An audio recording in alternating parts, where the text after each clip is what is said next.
para a Bíblia, vamos lá. Abra comigo 1 Reis, capítulo 18.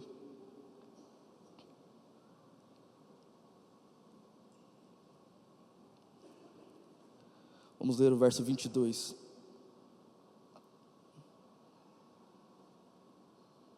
Que silêncio. Glória a Deus. Eu estou com duas fomes hoje, da palavra de Deus e fome de comida. Glória a Deus. Mais alguém aqui dessa igreja? Amém. Um dia nós teremos nossa hamburgueria da vitória. Eita Deus. Acabar o quarta-flow, você está cheio do Espírito e cheio da barriga de bacon. Aleluia. Se Deus tocar no coração de alguém aí, deixa eu ver se tem alguém aqui, ali, está ali. 22. Então Elias lhe disse: sou o único que resta dos profetas do Senhor, mas Baal tem 450 profetas. Até aqui. Eu quero falar sobre uma história de um profeta chamado Elias. Diga-me forte comigo, Elias. E Elias para mim foi um dos maiores profetas da Bíblia. Elias foi um cara que viveu num tempo em que os profetas, eles davam palavra de Deus para reis, palavra de Deus para governantes. Elias viveu num tempo da Bíblia, irmão, que Deus fazia coisas sobrenaturais e era visível isso em todo lugar. Então Elias foi um grande profeta. Diga bem forte, um grande profeta. E a Bíblia conta a história dele, só para que você entenda, Elias não morreu. A Bíblia fala que Elias foi levado ao céu num redemoinho. Deus recolheu Elias. Elias não experimentou a primeira morte. Então só para você entender o nível de Elias. Elias é o profeta lembra o profeta que disse que não ia chover, e aí depois ele falou que ia chover de novo, então ele vai para o monte orar e vê uma nuvem do tamanho da mão de um homem. Você já ouviu falar sobre essa história alguma vez? Não, se você nunca viu, eu vou falar um pouquinho sobre o que Elias fez. Elias foi esse cara, um cara que olhava para o clima-tempo e falava assim, não vai chover, e não chovia. E ele está vivendo numa época em que o povo de Deus era afrontado por outros falsos profetas, por outros profetas de Baal. Quem era Baal? Pergunta para mim, quem era Baal, pastor? Era um falso Deus. Baal era um falso Deus que era adorado por pessoas que não conheciam o Deus verdadeiro. Então Baal, ele tinha uma influência sobre nações. É um demônio, amém ou não amém? Está comigo aqui? Diga amém. É um demônio que regia numa época da humanidade. E os profetas, eles guerreavam contra outros profetas. E aí a Bíblia fala sobre um rei chamado Acabe. Fala comigo, Acabe. Quem era esse rei? O rei mais banana que já existiu. Porque ele era um rei que ele era de Israel, porém ele se vendeu por causa da mulher que ele casou. Ele fez aliança com povos que adoravam o Deus de Baal. E aí a esposa desse rei Acabe chamava Jezabel. Fala comigo, Jezabel. Jezabel é uma palavra muito famosa. Todo mundo que é crente fala assim, espiritinho de Jezabel. Mas você não sabe o que você está falando. Jezabel, na verdade, existe uma influência maligna que hoje nós entendemos e nós identificamos que se assemelha à mesma influência que Jezabel atuou com os profetas, que é intimidar os profetas. Está comigo? Diga amém. Então Elias vive nesse mesmo momento, nesse mesmo tempo, e ele entra num combate contra outros profetas. E aí ele fala o seguinte, você leu comigo aqui o 22, ele fala, eu sou o único, fala comigo, único. Pastor, por que você está mandando eu falar, pastor? Porque quando você fala, você está sendo liberto. Eu vou falar mais uma vez, enquanto você habla, enquanto você fala, você está sendo liberto. Não me faça pregar em espanhol nessa igreja, você está sendo liberto. Alguém diga amém em nome de Jesus. Pero que sim, pero que não. E ele se achava o único profeta de Deus. E então ele faz uma guerra com os caras. Olha essa história, acompanhe comigo. Ele guerreou contra 450 profetas. Quantos? O mundo estava vivendo uma seca. Sabe por causa de quem? Dele mesmo. Elias falou assim, olha, não vai chover. E quando ele disse não vai chover, ficou sem chuva, e o mundo estava vivendo uma seca. E aí ele entra em conflito com esses profetas, e é muito louco. Depois você lê na sua casa o que ele fez, mas a Bíblia diz que ele começou a zombar dos profetas, porque eles começaram a clamar o Deus dele, e não acontecia nada, não caía fogo do céu, nada acontecia. Então Elias clama a Deus, e a Bíblia diz que cai fogo do céu. Olha isso, irmão, o fogo caiu do céu e consumiu não só o holocausto que Elias fez, mas também matou todos os profetas de Baal, e Elias foi vencedor. Amém? Imagina você com essa força e com essa fé de Elias. Quem quer, diga amém. Tem certeza? Olha o que eu estou falando. Para você guerrear contra principados e potestades, e faz igual a Ivone fala, sai de 11 em 11 para não embolar. Aleluia. Elias era esse cara, mano. Ele é um cara que ele fala assim, olha, não vai chover. Aí de repente ele fala assim, agora vai chover. Aí ele vai para o monte orar para que Deus mande chuva, e ele fica lá orando até que ele vê uma nuvem do tamanho da mão de um homem, e a nuvem cai sobre o lugar e vira uma chuva. Então chove. O profeta de Deus, cara, ele viveu muitas experiências grandiosas com Deus. Só que tem um problema, ele sofreu uma ameaça. E aí vamos lá, 1 Reis capítulo 19, versículo 1. Olha o que Jezabel, a esposa do rei Acabe, falou sobre Elias. Ela diz assim: Acabe comentou com Jezabel tudo o que Elias havia feito, como ele tinha matado todos os profetas de Baal. Por isso Jezabel enviou mensageiros a Elias: que os deuses me castiguem severamente, se até amanhã nesta hora eu não fizer a você o que você fez aos profetas de Baal. E olha o que aconteceu com Elias. Elias teve medo e fugiu para salvar a sua vida. Foi para Berseba, uma cidade em Judá, e ali deixou o seu servo.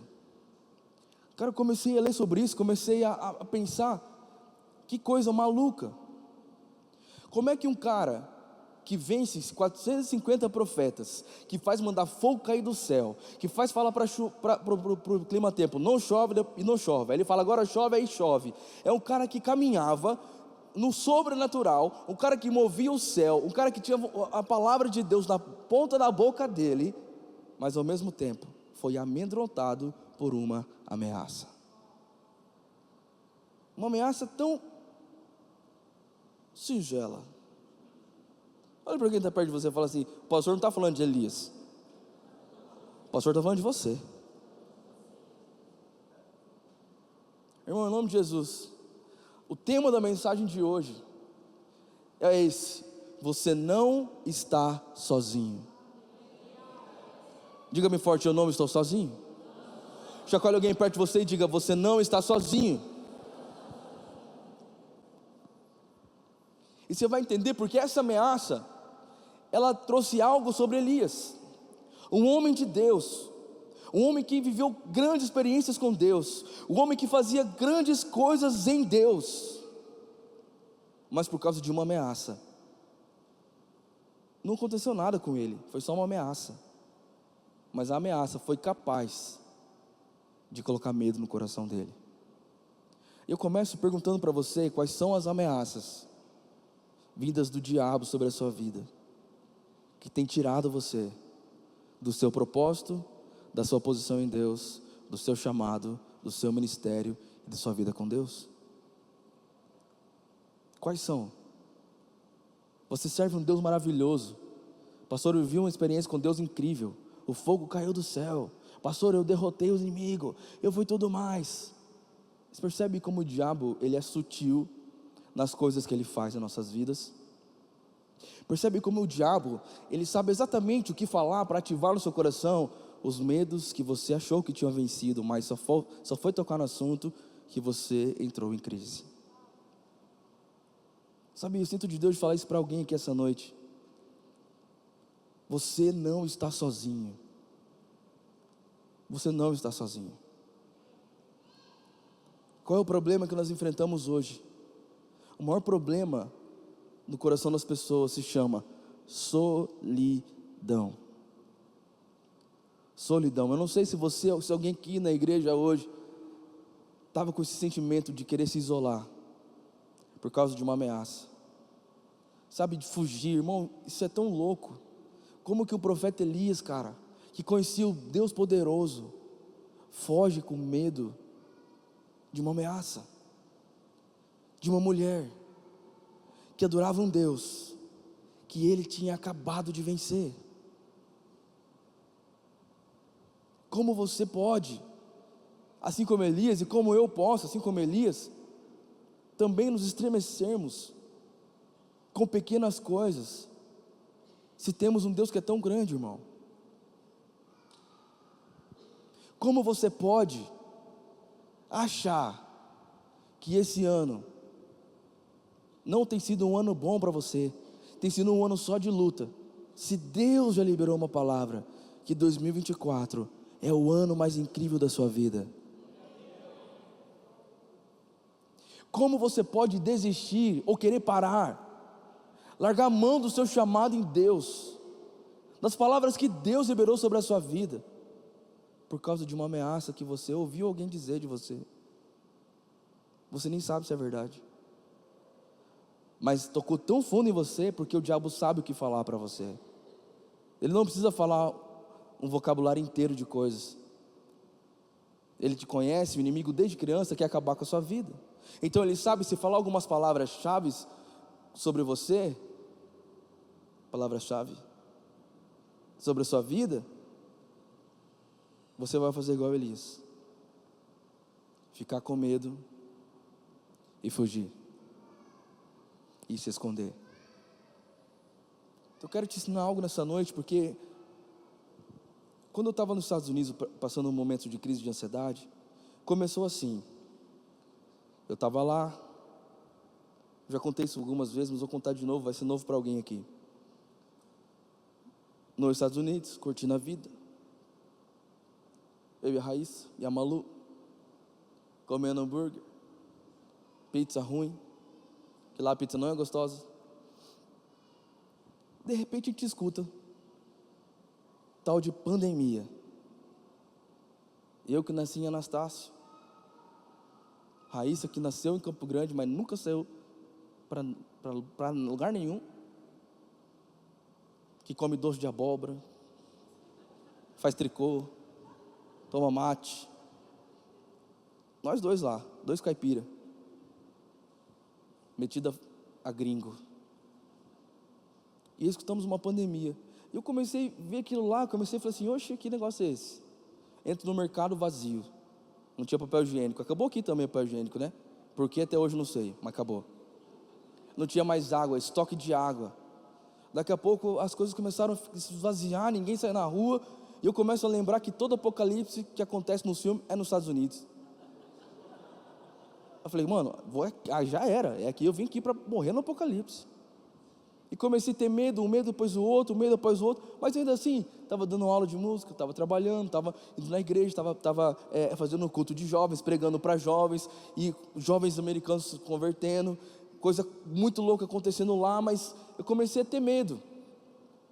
Medo desse negócio estava acontecendo que eu não sabia. Geralmente a gente tem medo daquilo que a gente não entende. Então, por eu não entender, eu tinha medo. Muito medo. Até que eu resolvi fazer a pior besteira da minha vida, que foi me isolar. Eu cheguei para meus amigos, meus alunos, falei assim: olha, a partir de hoje eu vou ficar um tempo em casa, não vou sair, não vou fazer mais nada, porque eu estou com medo. Então sabe o que eu fiz? Eu me recolhi perante uma ameaça. Resultado, o medo se transformou num transtorno psicológico, uma crise depressiva que tomou conta das minhas emoções, tomou conta dos meus pensamentos, e eu perdi o controle. Então desde esse episódio eu entendi que o pior caminho é se isolar. Percebe uma coisa, irmão? O diabo, eu vou falar isso, você vai entender o que eu estou falando. O diabo faz de tudo para você se isolar da igreja. O diabo, quando você entra aqui, ele vem no seu ouvido: ninguém vai falar com você hoje de novo, quer ver? Aí você vem na igreja, ninguém fala com você, e cada vez você está sentando mais sozinho, mais sozinho. E daqui a pouco não tem mais nem sentido estar na igreja, porque você está lá sempre sozinho. A maior estratégia e mais sutil do diabo, eu vou ter que falar isso aqui, não ia falar para não me expor, mas eu vou ter que falar. Eu ganhei um procedimento estético. Botox. Não me julgue, amém? Ganhei presente. Mas não pegou ainda o negócio. Ó.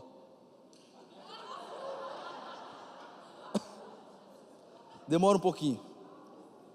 Mas a doutora Carla que fez em mim, ela colocou, foram várias picadinhas simples assim na minha testa. Não doeu nada. Tchum, tchum, tchum, tchum. Faz cara de sorriso, faz cara de bravo. Eu fiz todas as caras que podia pensar e imaginar. E continua tudo aqui.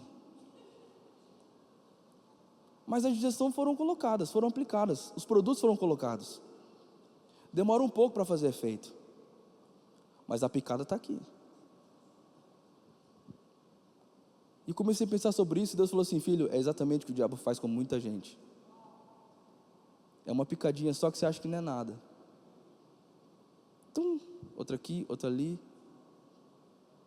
Quando você vê, o seu espírito está rígido, não mexe mais para nada, seu coração petrificou, não acredita, não tem fé, não acredita em mais ninguém, não se abre para amar a outra pessoa. Por quê? Porque foi tanta picada que você tomou, que você achou que não era nada. Não doeu, pastor? Pois é, o diabo ele não aparece para você com tridente, véu e grinalda.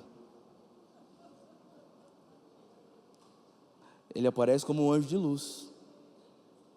E ele tem um objetivo contra você: isolar você. Isso é perigosíssimo.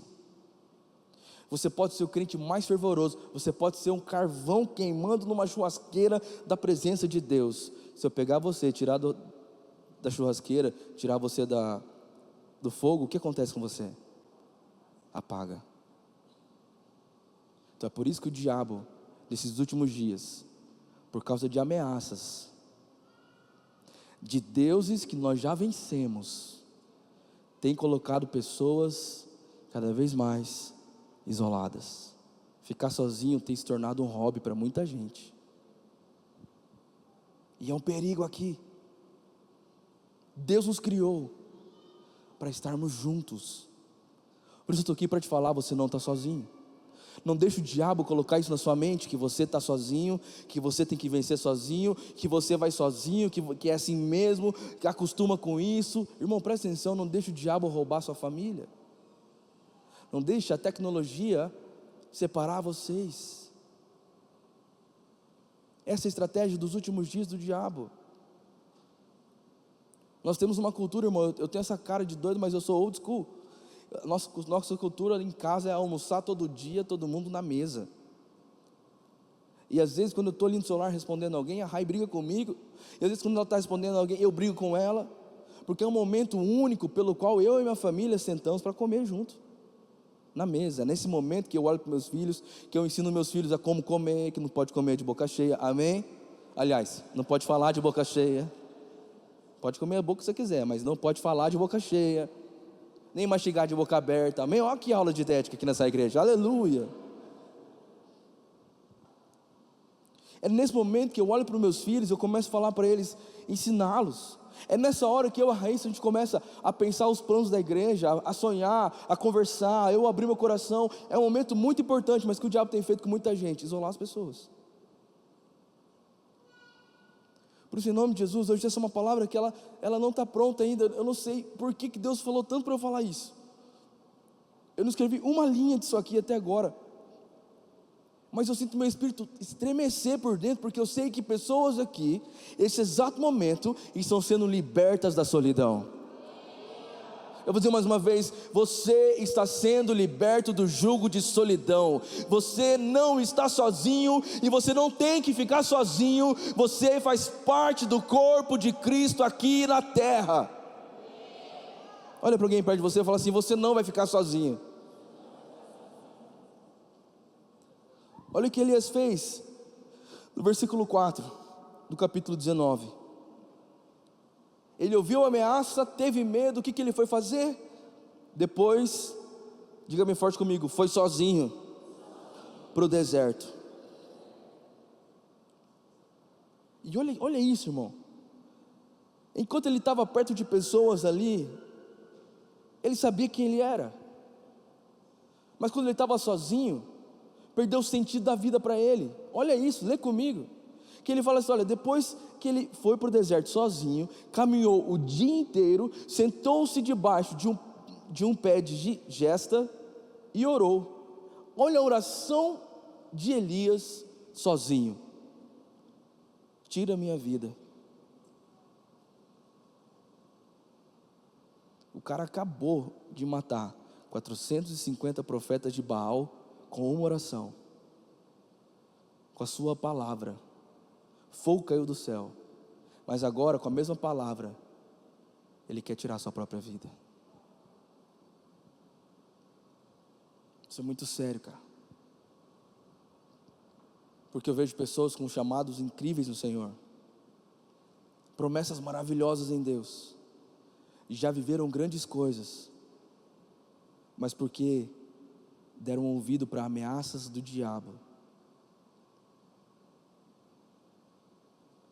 querem desistir. Elias teve medo, e porque teve medo foi se isolar, e porque se isolou, fez a pior oração da vida dele: tira minha vida, porque eu não sou melhor que os meus antepassados, porque eu estou sozinho, eu sou o único profeta. Imagina você se sentir assim, o único profeta de Baal, ou de Deus.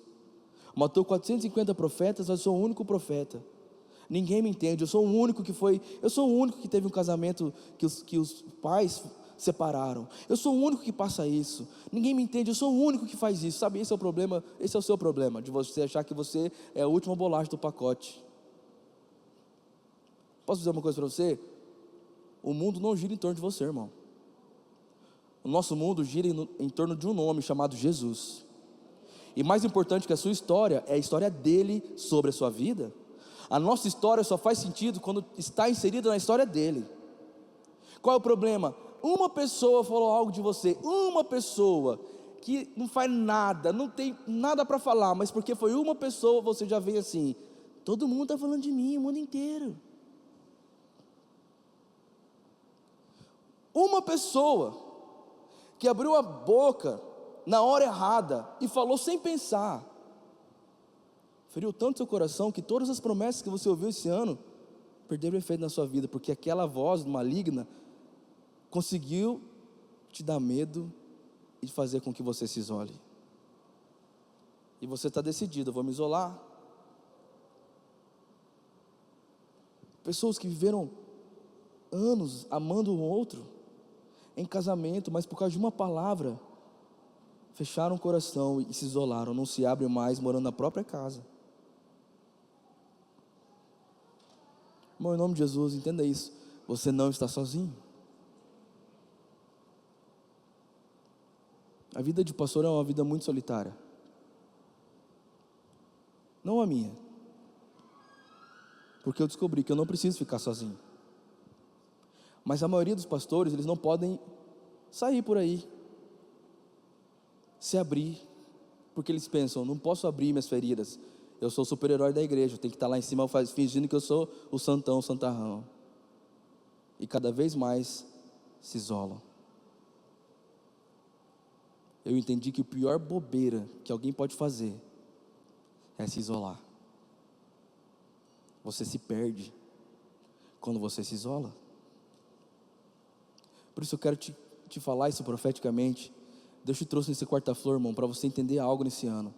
Você não vai pisar em agosto, que é o mês da glória de Deus sobre a sua vida, sem que Ele transforme os seus medos em coragem, sem que Ele transforme o seu coração, sem que Ele mude seus pensamentos, que você entenda que você não está sozinho e você não tem que ficar sozinho. Ninguém pode construir nada grande sozinho. Quem está comigo, diga amém. E olha que interessante isso.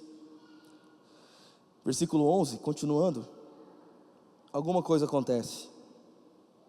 Deus aparece. Fala para o seu irmão: Deus apareceu. E olha como que Deus lida com as nossas ameaças e com os nossos medos. Ele é aquele que tem a voz, que criou todas as coisas. Ele encontra Elias, e a Bíblia diz no versículo 11, olha o que ele fala para Elias: saia e ponha-se em pé, e ponha-se diante de mim no monte. Deus chega para ele e já fala assim: olha, sai daí onde você está, porque ele estava numa caverna, diga comigo, numa caverna, mais forte, caverna. Então Deus aparece para ele e fala assim: olha, sai daí, sai desse lugar, sai desse quarto escuro, sai desse lugar de drama, sai desse lugar de que o que as pessoas falam vale mais do que a palavra de Deus sobre a sua vida. Sai desse lugar onde a opinião de pessoas que não construíram nada estão ditando como vai ser o seu humor durante o dia. Sai desse lugar, irmão, porque a pessoa não te deu bom dia, o seu dia acaba. E Deus, irmão, e a palavra de Deus sobre você, e o amor dele derramado na cruz por você, não é suficiente para você acordar, olhar para o sol e falar: obrigado, Jesus, pela vida. Até quando você vai ser refém do que as pessoas falam? Até quando, irmão? Porque enquanto você está dando ouvido para ameaça, você está tirando o propósito de Deus do seu coração. Mas Deus está aqui e manda dizer para você: sai desse lugar. E a Bíblia diz, versículo 12, que houve um terremoto. Olha isso, houve fogo, houve terremoto, houve fogo. Mas Deus não estava no fogo. Depois do fogo veio um suave sussurro. Diga bem forte comigo: sussurro. E a Bíblia diz que Deus estava no sussurro. E aqui eu quero que você entenda: se tem alguém que está perto de você, é o Espírito Santo de Deus. Porque só pode sussurrar quem está do lado. Talvez você está esperando o terremoto para Deus aparecer, o fogo cair de novo. E Deus está falando para você: eu quero que você entenda que você não está sozinho. Nos seus piores momentos, eu estou contigo. Eu sou o seu melhor amigo. Todos podem te abandonar, todos podem virar as costas para você, todos podem trair você, mas Jesus nunca vai falhar. Jesus nunca vai te abandonar. Alguém pode dizer amém por isso em nome de Jesus? Então essa noite eu quero que você entenda: coloque as suas expectativas nele.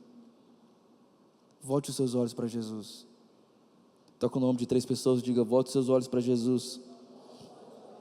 Não, ele não acreditou em você não. Fala mais forte: volte os seus olhos para Jesus. Porque Ele está sussurrando no seu coração. Você não está sozinho. E a Bíblia diz, versículo 15: então o Senhor lhe disse: volte pelo caminho por onde veio. Essa palavra de Deus para mim para você hoje. Volte a fazer aquilo que você estava fazendo. Volte a orar como você estava orando. Por que você parou? Por que a igreja já não é mais tão legal assim para ir? Por que você está dando ouvido para o diabo? Sai desse lugar, irmão, e volte a fazer aquilo que Deus disse para que você faria. Volte a ser aquela pessoa que começou a transformação, que começou sendo um exemplo, que começou sendo um testemunho perante os amigos, perante a família. Para de dar ouvido para o diabo. E lembra que Deus tem promessas para você. É isso que Deus fala para nós: volte para o caminho de onde veio. E aí, Deus dá uma ordem para ele fazer o que ele é, o que ele tem que fazer, que é profeta. Ungir tal rei, ungir não sei quem, ungir Eliseu, que seria o seu sucessor. Então para de deixar o diabo tirar você da sua posição. Volta a amar sua esposa, volta a amar seu marido, volta a orar pela sua família, volta a orar para Deus preparar para você uma casa, um relacionamento dele para você. Para de dar ouvido para o diabo, que ele está sussurrando no seu coração assim: você vai ficar sozinho, você vai morrer sozinha, ninguém vai querer você daqui a uns anos, você está ficando velho, você está ficando velha. E volta para o caminho onde Deus diz que você terá uma família, que será bendita de Deus, que Ele tem planos para você, que os planos dele são maiores, são melhores para a sua vida. Alguém está comigo aqui? Diga amém em nome de Jesus. Porque você não está sozinho. E aí Deus fala para Elias no versículo 18: até então ele se achava o único profeta, sim ou não? Mas no versículo 18, olha o que Deus fala: no entanto, preservarei 7.000 profetas que nunca se prostraram diante de Baal, nem o beijaram. Em outras versões diz assim: você não está sozinho, Elias. Ainda restam 7.000 profetas iguais a você. Você não está sozinho, Elias. Eu preservei 7.000 profetas como você. É Deus falando para mim e para você hoje: você não está sozinho. Olha para quem está perto de você, dá uma olhada nessa pessoa, porque essa pessoa que está aqui com você, ela está aqui pelo mesmo motivo que você, Jesus.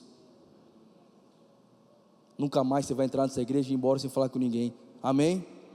Você não está sozinho. Eu sei que talvez o seu dia não foi legal, eu sei que talvez a sua semana não foi muito legal assim, mas tem alguém que está do seu lado, que também está preservando, está perseverando na presença de Deus, que mesmo em meio à luta está aqui também adorando, levantando a mão, cantando para Jesus: até que o Senhor venha eu vou clamar. Cantando para Jesus: tem fogo em seus olhos. Eu não imaginava que você era lindo assim. Você está no lugar de pessoas imperfeitas, que assim como você também estão travando as suas guerras, assim como você também tem os seus gigantes. Então para de reclamar e achar que você tem que ficar sozinho, porque você não tem que ficar sozinho. Você tem uma igreja, você tem um pastor, você tem liderança, você tem um time de louvor para cantar junto com você, para você adorar Jesus. Você tem gente cuidando dos seus filhos lá em cima, você tem uma família. Você não está sozinho. Aleluia! Você não está sozinho. Alguém pode celebrar Jesus aqui? Se eu fosse você, eu abraçava essa pessoa que está do seu lado e falava para ela: a gente está junto, eu não vou deixar você desistir, você não vai ficar sozinho. Aleluia! O diabo mentiu para você. Você não está sozinho, irmão.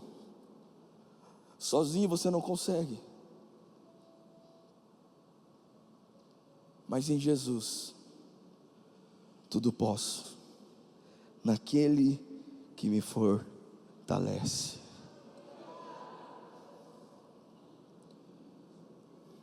Sabe, esse princípio Deus colocou no jardim do Éden, quando Ele cria tudo perfeito, coloca Adão.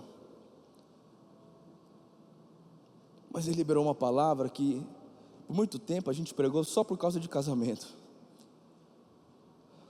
E o Espírito Santo me disse hoje: filho, vai muito além de casamento, filha. Não é bom que o homem viva só. Não é bom, cara. Deus disse: não é bom que você viva só. Então, se você estava querendo se isolar, desculpa, eu não vou deixar. Você tem um pastor que vai ficar no seu pé. Se você estava querendo abandonar, desistir de todas as promessas que Deus tem para a sua vida, por causa de uma ameaça de Satanás, se depender de mim, eu vou gritar a noite inteira nesse microfone, para que você entenda que aquele que começou a boa obra na sua vida é fiel e justo para terminar.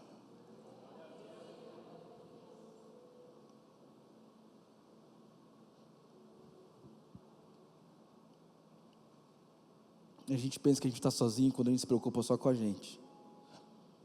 Mas eu te garanto, se hoje você parar de orar por causa de você, olhar para quem está do seu lado e perguntar para essa pessoa: do que você precisa que Deus faça? E ouvir ela, você vai perceber, irmão, que você está no melhor lugar. Onde pessoas que mesmo caindo, estão se levantando, mesmo errando, estão se perdoando, soltando fumaça, tudo que você quiser.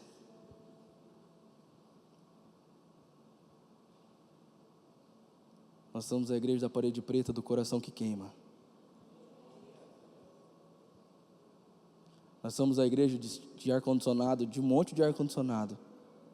O clima é geladinho, mas o coração é quente.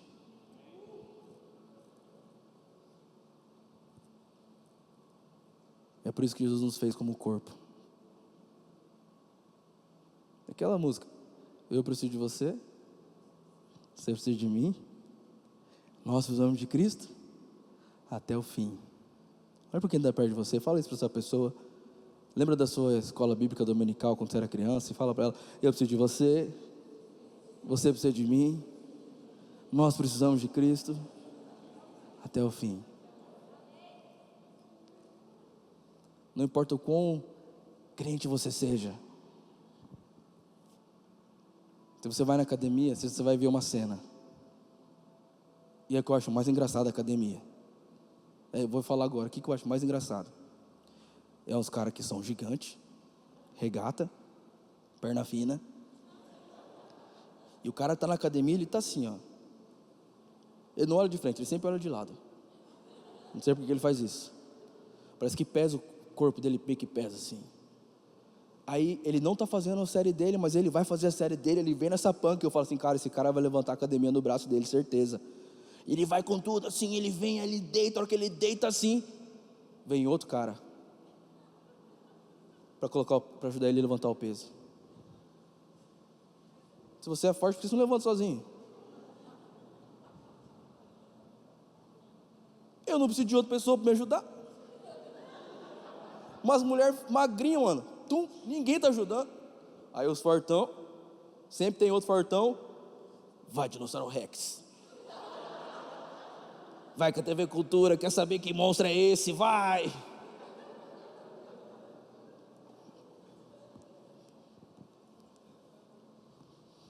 Então não importa se você é grandão em Deus, fortão, cheio de unção. Tem peso que você só consegue levantar se tiver outra pessoa te ajudando. Então você não precisa ficar sozinho, irmão. Eu profetizo sobre você. O diabo não vai te isolar. O diabo não vai amedrontar você. E o diabo não vai parar você, querendo mentir para você que ninguém está nem para você, que ninguém se importa com você, que Deus não está te vendo, que você tem que vencer sozinho, que você, sabe, tem que perder essa batalha mesmo. Afinal de contas, sua família já perdeu lá atrás, você tem que perder também. O diabo é o pai da mentira. Por isso eu declaro cadeias sendo quebradas agora, muralhas sendo derrubadas agora. Toda muralha que o diabo colocou em volta de você, para afastar você do seu propósito, irmão, ainda não acabou, ainda não terminou. Nós estamos vivendo um avivamento nesse lugar. É só você olhar para o lado, é só você parar um pouquinho, se preocupar com você mesmo e olhar para quem está perto de você. Abrir seu Instagram, vai ter um monte de gente que está perdida esperando você chamar para vir para a igreja. Está comigo, diga amém em nome de Jesus. Por isso feche seus olhos, eu quero orar por você.